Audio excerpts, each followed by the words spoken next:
नमस्कार श्रोते हो, वृत्तविशेषच्या आजच्या भागात आपल्या सर्वांचं हार्दिक स्वागत आहे.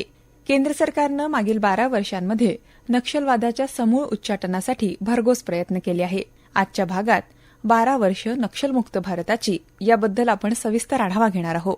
भारताच्या अंतर्गत सुरक्षेसमोरील सर्वात गंभीर आव्हानांपैकी नक्षलवाद हे एक प्रमुख आव्हान मानलं जातं. सामाजिक आणि आर्थिक विषमता, आदिवासी आणि वंचित घटकांमधील असंतोष आणि माओवादी विचारसरणी या पार्श्वभूमीवर या चळवळीचा उदय झाला. 1967 मध्ये पश्चिम बंगालमधील नक्षलबारी इथं सुरू झालेल्या या आंदोलनानं पुढे देशातील अनेक दुर्गम, आदिवासी बहुल आणि अविकसित भागांमध्ये विस्तार केला. छत्तीसगड, झारखंड, ओडिशा, महाराष्ट्र, केरळ, पश्चिम बंगाल, मध्य प्रदेश आणि आंध्र प्रदेश तसंच तेलंगणातील काही भागांमध्ये नक्षलवादाचा प्रभाव दिसून आला. नक्षलवादी संघटना वंचितांच्या हक्कांसाठी लढा देत असल्याचा दावा करतात. मात्र त्यांच्या कारवायांमध्ये सशस्त्र हिंसा, खंडणी वसुली, सार्वजनिक मालमत्तेचं नुकसान, पायाभूत सुविधांवर हल्ले आणि बालक आणि नागरिकांची भरती यांचा समावेश असल्यानं विकास प्रक्रियेला मोठा अडथळा निर्माण झाला. गेल्या काही वर्षात भारत सरकारनं सुरक्षा उपाययोजना, सर्वसमावेशक विकास आणि स्थानिक नागरिकांचा सहभाग यांचा समन्वय साधणारी बहुआयामी रणनीती अवलंबली. या प्रयत्नांमुळे नक्षलवादी चळवळ मोठ्या प्रमाणात कमकुवत झाली आणि हिंसाचारात लक्षणीय घट झाली. सरकारनं 31 मार्च 2026 पर्यंत नक्षलवादाचं संपूर्ण उच्चाटन करण्याचं उद्दिष्ट ठेवलं.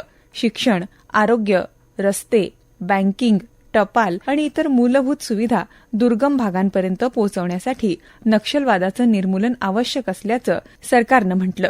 नक्षलवादग्रस्त जिल्ह्यांची संख्या सातत्यानं कमी होते आहे. एप्रिल 2018 मध्ये 126 जिल्हे, त्यानंतर नक्षलवादग्रस्त जिल्ह्यांची संख्या सातत्यानं कमी होताना आपल्याला दिसून आली. एप्रिल 2018 मध्ये 126 जिल्हे नक्षलवादग्रस्त होते.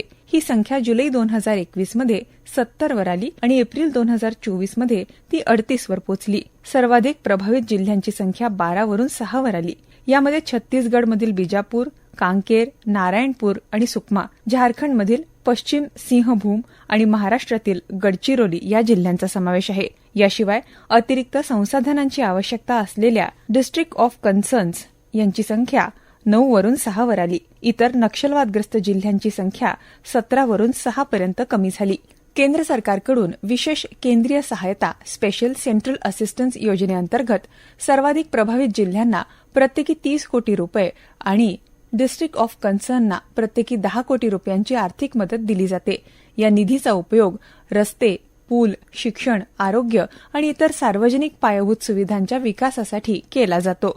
केंद्र सरकारचं धोरण आणि त्याला राज्य सरकारचं पाठबळ अशाच दृढ इच्छाशक्तीनं गडचिरोली जिल्ह्याचा देखील कायापालट होताना आपल्याला दिसतो आहे. गडचिरोली जिल्ह्यात मोठ्या प्रमाणावर नक्षलवाद्यांनी आत्मसमर्पण केलं आणि त्यांनी मुख्य प्रवाहात यायचं ठरवलं. याविषयी गडचिरोलीमधील जनसंघर्ष समितीचे अध्यक्ष दत्ता शिर्के यांच्याशी आपण बातचीत केली आणि मागील दशकामध्ये गडचिरोलीत आलेल्या परिवर्तनाबद्दल जाणून घेतलं. आदिवासी क्षेत्र जे आहे गडचिरोली आणि त्याच्यातला दुर्गम भाग म्हणजे भामरागड सारखा जो एरिया आहे, तर आम्ही तिथे शिक्षण, आरोग्य आणि विकास या 3 कामासाठी आमच्या कामाला सुरुवात केली होती. आणि हे सगळं करत असताना तिथे मोठ्या प्रमाणात अडचणी होत्या. अडचणीचं कारण म्हणजे त्या भागांमध्ये नक्षल प्रभाव होता आणि त्याच्यामुळे हे विकास कार्य कोणतेच होत नव्हते. म्हणजे शिक्षणाच्या बाबतीमध्ये सरकार योजना आणत होत्या शिक्षणाच्या, पण तिथे दुर्गम क्षेत्र असल्यामुळे आणि सरकारी यंत्रणा पोहोचत नसल्यामुळे तो त्या गोष्टी तिथे व्हायच्या नाही. आरोग्याशी पण त्याच पद्धतीने की सरकार आरोग्यासाठी सगळे प्रयत्न करायचे, पण तिथे त्या सेवा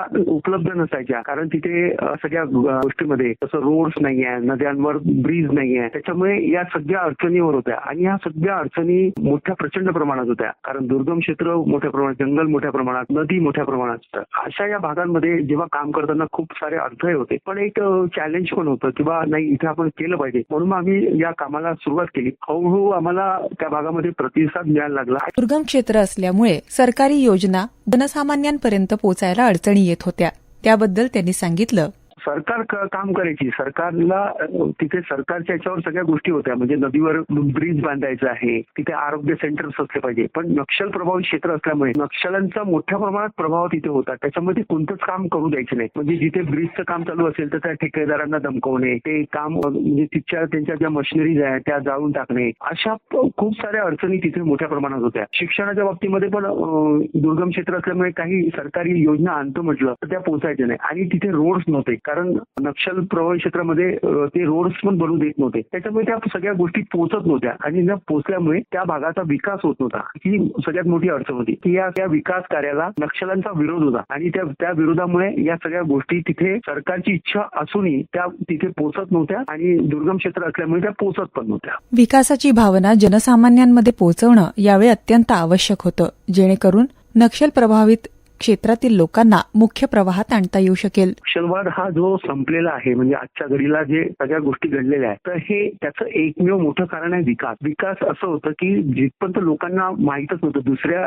जगाशी त्यांचा संपर्कच येत नव्हता. म्हणजे जंगलात राहणारा आदिवासी त्याचा शहरातील लोकांचा संपर्क येत नव्हता. तर अशी जी मधली जी भूमिका होती ती आम्ही निभवली किंवा त्यांना कम्युनिकेट करण्याचं, त्यांच्यामध्ये जाण्याचं, त्यांना बाहेर पण एक चांगलं जग आहे ते बघता यावं, त्याचा सगळं तुम्हाला लाभ देता येईल, या सगळ्या गोष्टी व्हायला लागल्या. आणि सरकारने पण एक इच्छाशक्ती दाखवली की यांच्यावर मात करून रोड्स केले, तिथे शिक्षणासाठी ज्या ज्या गोष्टी पुरवता येईल त्या पुरवण्याचं काम केलं, पुन्हा आरोग्य सेंटर्स केले. तर विकासाची जी कामं सुरू झाले त्याच्यामुळे तिथची जी जनता होती तो त्यांचा पाठिंबा होता, म्हणजे नक्षल्यांना जो पाठिंबा होता तिथच्या लोकांचा तो हळूहळू कमी व्हायला लागला आणि त्यांचा जनाधार जसा कमी झाला त्याच्यामुळे ही चळवळ होती ती खिळखिळी झाली. आणि दुसरं की सरकारने पण मोठ्या प्रमाणात त्यांच्यावर ज्या पद्धतीने अभियान राबवले आणि त्यांचं डॉमिनेशन केलं, म्हणजे बऱ्याचशा चकमकीमध्ये खूप सारे त्यांचे कॅडर्स मारले गेले आणि त्याचंच असं झालं की त्यामुळे त्या लोकांनी मग मरण्यापेक्षा सरेंडर करणं हा एक पर्याय निवडला आणि मोठ्या प्रमाणात या भागांमध्ये मग सरेंडर्स आले. लोकांनी सरेंडर्स केलं आणि जे मोठे मोठे लीडर्स होते जे सरेंडर करायला तयार होते ते चकमकीत मारले गेले. त्याच्यामुळे त्या भागातला जो नक्षलवाद होता तो संपुष्टात आला. नक्षलवादाला संपुष्टात आणण्यासाठी नक्षल्यांचं आत्मसमर्पण आणि त्याला सरकारनं दिलेलं प्रोत्साहन हे अत्यंत महत्त्वाचं ठरलं. आत्मसमर्पण झाले आणि नक्षल चळवळ संपली असं जेव्हा घोषित झालं, म्हणजे माननीय गृहमंत्री अमित शहानी जसं म्हटलं की एक डेडलाईन दिली होती की तिथपर्यंत तुम्ही आत्मसमर्पण करा, नाही तर मग पुढे तुम्हाला आमच्या उत्तराला समोर जावं लागेल. तर ते त्यांनी ऐकलं आणि त्यांनी मोठ्या प्रमाणात आत्मसमर्पण केले आणि एक घोषणा झाली की नक्षलवाद इतका संपला. त्याच्यामुळे आता कसं झालं की तिथच्या लोकांच्या मनातली जी भीती आहे ती नाहीशी झाली आणि तिथे काम करण्यासाठी एक मार्ग मोकळा झाला आणि विकासाची कामं मोठ्या प्रमाणात आणि मग सरकारने पण मोठ्या प्रमाणात तिथे विकास कामं सुरू केले आणि ते सुरळीतपणे सुरू आहे. त्याचा लाभ त्या लोकांना होत आहे. त्याच्यामुळे लोकांना असं वाटलं की नक्षलवादपेक्षा हे जे विकास कामं आहे, हे जे सरकार सांगताय ते योग्य आहे, म्हणून त्यांनी तो नक्षलवादाला सपोर्ट करणं पण बंद करून दिलं आणि त्यांच्याकडे न जाता हे विकास कामाकडे त्यांनी बघितलं. तर त्याच्यामुळे आता प्रत्येक गावांमध्ये रस्ते झालेले आहेत. त्याच्यामुळे तिथे ज्या काही सुविधा आहे त्या पोहोचत आहेत आणि त्याचा लाभ ते आदिवासी सगळे घेत आहेत. त्याच्यामुळे आता त्यांना असं वाटतं की खऱ्या अर्थाने त्यांचं एक नवीन जीवन जे आहे ते आता त्याला सुरुवात झाली आहे. कारण एवढी 40 वर्षाची जी भयभीत जी नक्षलवादाची चळवळ होती ती संपुष्टात आली आणि त्याच्यामुळे जे त्यांना नुकसान होतं ते नुकसान आता होणार नाही आणि ते नसल्यामुळे आता प्रगतीचा मार्ग खुला आला. त्याच्यामुळे त्या आदिवासींसाठी चांगलं आलं. आमच्याही याच्यामध्ये आम्हाला पण काम करण्यासाठी खूपशा वाटा मोकळ्या झाल्या, कारण ज्या पद्धतीने जे अडथळे होते ते मोठा जो अडथळा तो आता दूर झालेला आहे. आम्ही याच्यामध्ये आता असं केलं की हे सगळ्या गोष्टी संपल्यामुळे आता शिक्षणाचं जे महत्व आहे ते दऱ्याखोऱ्यामध्ये म्हणजे ज्या दुर्गम क्षेत्रामध्ये तिथे विद्यार्थ्यांना शिक्षण हा मार्ग कसा सुकर करता येईल, त्यांना शिक्षण कसं घेता येईल त्याच्यासाठी आम्ही मोठ्या प्रमाणात प्रयत्न करत आहे. आरोग्याशी संबंधित सरकारला सांगून सरकारच्या ज्या योजना आहे आरोग्याशी संबंधित त्याचं काम त्या लोकांबद्दल ते लाभान्वित व्हावे याच्यासाठी आमचा प्रयत्न आहे.